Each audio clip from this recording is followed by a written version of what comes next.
My name's Dave DeBow, founder of MoneyPartnerFormula.com, and this show is built for everyday real estate investors who are actively doing deals and looking to scale using other people's money. So if you're an active real estate investor and you want to get featured on this show to talk about your own real estate and capital raising experiences, then just go to daveinterviewsyou.com. Now let's get rolling with this episode, and remember to subscribe for daily interview content. Welcome back, gang. Today we got a special guest zooming in from beautiful Dallas, Texas, and we're filming this mid-May 2025, and David Lilly was just telling me it's like in the 90, getting close to 100 degrees in Dallas, Texas, and we're not even halfway through triple digits tomorrow. That's crazy. So anyhow, David is a very, very accomplished real estate entrepreneur. And with his company, they have gone from 0 to over 1,900 rental units in a very short period of time. Like, I think you started in 2018, if I'm not mistaken, David. 2018, and here you that's are. right. Yeah, that's pretty impressive. And we're going to dig in and find out how. So welcome to the show, David. Thanks for having me. Yeah, man. So give me a little snapshot of what the portfolio looks like those 1,900 or so doors. How many different projects or communities does that comprise? Yeah. It's across eight properties here in DFW. So all in Dallas then? Dallas Fort Worth. Yeah. So mainly on the Dallas side, we don't have anything into Fort Worth. The farthest west we go is Arlington, Grand Prairie, and then walking back into Dallas proper and Plano. So those are all, we've got two in the portfolio that are 70s, one's a 69 and a 71 vintage. The rest are 80s. And we bought our first 90s deal in December. Very, very cool. Mm-hmm. So you started in this in 2018. For us old timers, that's not very long ago. Relatively Feels speaking. like a long time. Yeah, probably. But, relatively speaking, not that long ago. What would you say has kind of been your key to success for growing the portfolio that quickly, that aggressively? Yeah, I mean, for me, it seems like it's been slow and methodical. We went from 6 unit was our first acquisition in Tampa, and then we did 16 units in Chandler, Arizona a couple months later, and then a self-storage deal. And then I think the next one was 67 units. So it felt like a slow ramp up for me. But I guess in the beginning, just starting out, not having a professional background in real estate, you're really relying on the people that and are close with, because those are the people that may or may not trust you. It's hard to talk people into investing money with you when you have no experience and they don't know who you are. So, outside of that, it's just a matter of, doing the right thing, and doing, a big believer in doing all the little things right, no matter how small, it adds up to big results. So I think, at least early on, it was, just showing people that you were going to do what you said you were going to do. And we had a lot of success early on too. So that certainly helps. It'd be, much, much harder these days when you get into new deals with investors and still haven't had an exit. So, it's, the jury's kind of out still, but that's, it was a little easier in the early years, a lot of quick exits under 2-year hold periods, making a bunch of money, makes a lot of things easier. Well, speaking of that, so when times got a little bit tough not that long ago, what did you guys notice and how did that affect you positively or negatively? A lot of education, and a lot of messaging and a lot of figuring out how to best report on what we're seeing on the ground. Everyone in this industry is well aware of the challenges we face, particularly in the Sun Belt, with all the new supply on top of the Fed's interest rate hike campaign. But maybe your unsophisticated investor has no idea what's going on. The economy is good for them. Nothing, their paycheck hasn't skipped a beat. So for us, it was a lot of, how can we best communicate what we're seeing to our investors so they can kind of understand what we're dealing with.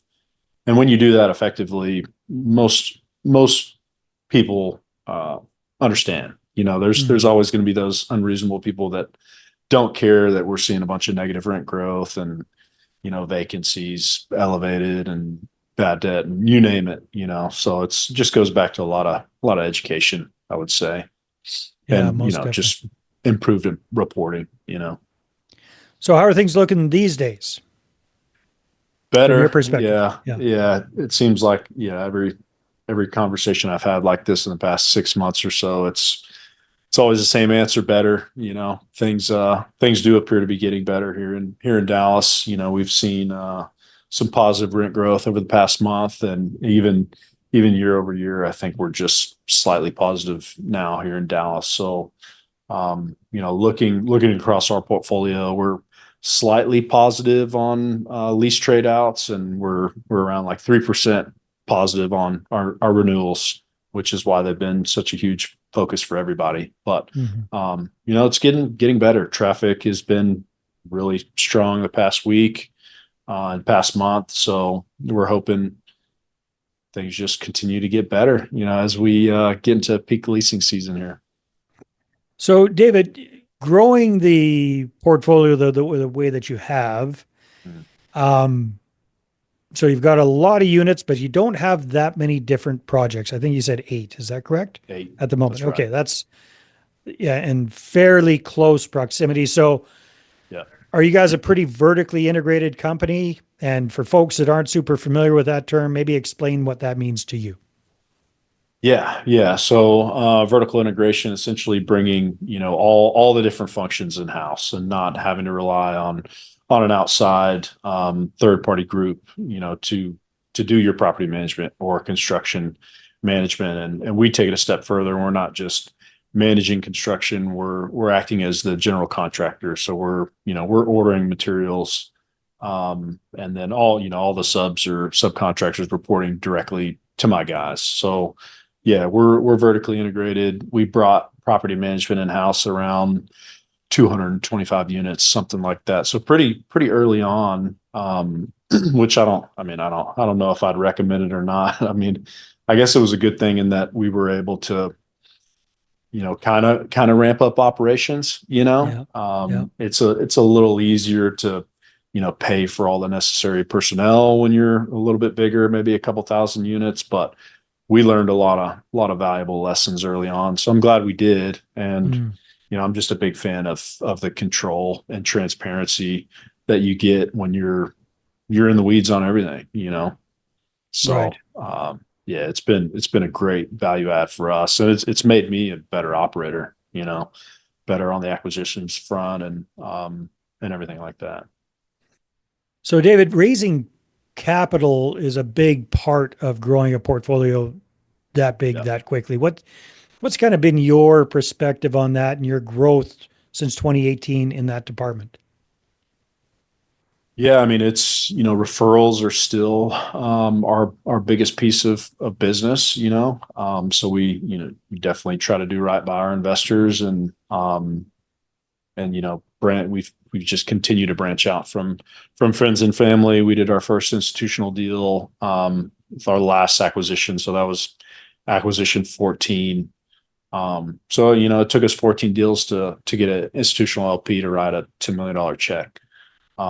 So we've started to branch out into bigger, larger single check writers, but still very focused on building out and growing our retail investor base, and the different fund managers we work with and that sort of thing. So, my view is having a diverse kind of base of capital is ideal. I don't want to be beholden to one, single check writer. I prefer to have options. So, Yeah. What do you find it works best for you in addition to, like, when you're going for retail investors? Referrals are always the best, that's for sure. But what do you find these days kind of works well for you guys for connecting with new blood? I mean, we've been talking about that a lot. We're in the process of putting together an event, so that usually seems to make the most lasting impact, when we can, whatever it is, networking, it's a conference or whatever, you actually get in front of someone and, there's that, you hit it off, have that chemistry. They're looking for, the services we provide. But I think that has the biggest impact, actually, having a face to face, getting in front of someone. So whatever, whatever means necessary to make that happen. So have you guys been doing events, or is this kind of a new thing for you? It's been a while. Yeah, it's been we were getting into the habit of, every quarter, maybe twice a year, putting on a happy hour, and I think we've just gotten busy with the existing portfolio, so we're trying to revive it and, step up our investor relations game a little bit. Oh, no, that's great. It's interesting. I was just chatting with another multifamily syndicator literally about an hour and a half ago, and they were doing something really interesting. So once a quarter, they do an event, Yeah. but it's an on-site tour of one of their properties. Yeah. And Mhm. they've got it in the calendar every quarter, ding, ding, ding, and they invite everybody on their list. And what the gentleman was telling me that's really smart is they encourage people to bring a friend, like Yeah. somebody who's not Yeah. on their database. And sometimes they get 7 or 8 people coming out. Sometimes they get 50 or 60 people coming out. It doesn't matter. They do it consistently. And on site, and this will be easy for you. On site, they have the property manager do a little presentation, walk Yeah. people through the good, the bad, the ugly, the how everything works. And according to him, they're very transparent about what the challenges have been, what the pros are, all how things work. And they find that is very, very effective. So Yeah. yeah, events are that face to face time, Oh yeah. low leverage but high touch, high Yeah. impact.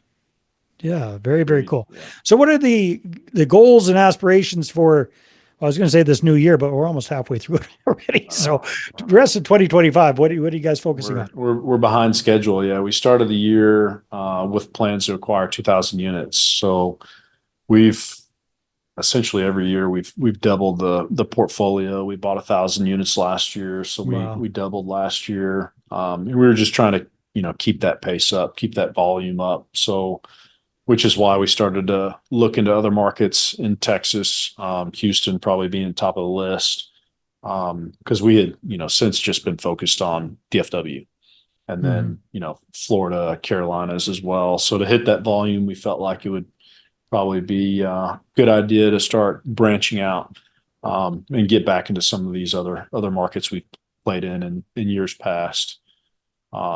So, I Are you mean, going to be we're able to still self manage if you're going that far away from home and that sort of thing? Yeah, I mean, it depends. Hmm.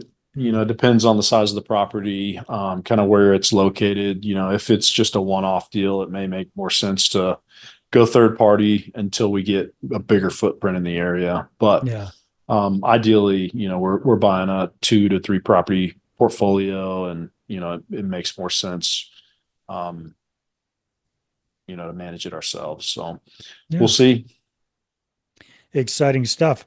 Well, David, Mhm. this has been a lot of fun, and congratulations on going from zero to like over 1,900 units in what I think Well, is a thank you. relatively very short period of time. That is phenomenal, and making it through those tough times, because that took a lot of people out. It sounds like you guys kind of hit the situation head on and dealt with it. And what really stood out to me was that communication thing. So just, Yeah. obviously some people are going to be ticked off because it's not always the go, go, go. They got spoiled, basically, is what happened.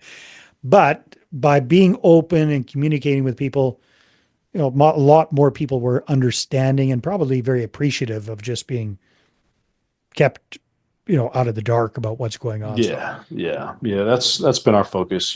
We've tried to just be transparent, and yeah. If I mean, we haven't had to do any capital calls. If anyone's putting money into a deal, it's going to be me, and that's the way it's been. So fortunately, our deals have been in pretty good shape, but we're dealing with all the same challenges. Everyone else is. I think we just maybe we're a tad bit more disciplined on the purchase than others, but doesn't make the negative rent growth sting any less. Yeah. Well, I tell you what, another thing that you guys have done well, a lot of people were hunkered down just in hibernation mode last year and the year before. You guys doubled your size of your portfolio last year. Yeah. So hats off to you for that. That's impressive. Thank you. Awesome. So David, if people want to connect with you, what can they do? Where should they go? Just shoot me an email. It's david@reapcap.com, reapcap.com. Happy to help, happy to offer advice or guidance as long as I can until my inbox gets too full. And is there a website people can go check out as well? Yeah, reapcapital.com. Perfect. That's easy. Awesome. David, thanks for being on the show. Thanks for having me, Dave. All right, everybody, take care. We'll see you on the next one. Hey there. I really hope you enjoyed that episode. And as always, if you want to listen to more daily interview content, make sure you subscribe. And if you're an active real estate investor and you're doing deals and you'd like to get featured on this show, then just head over to daveinterviewsyou.com.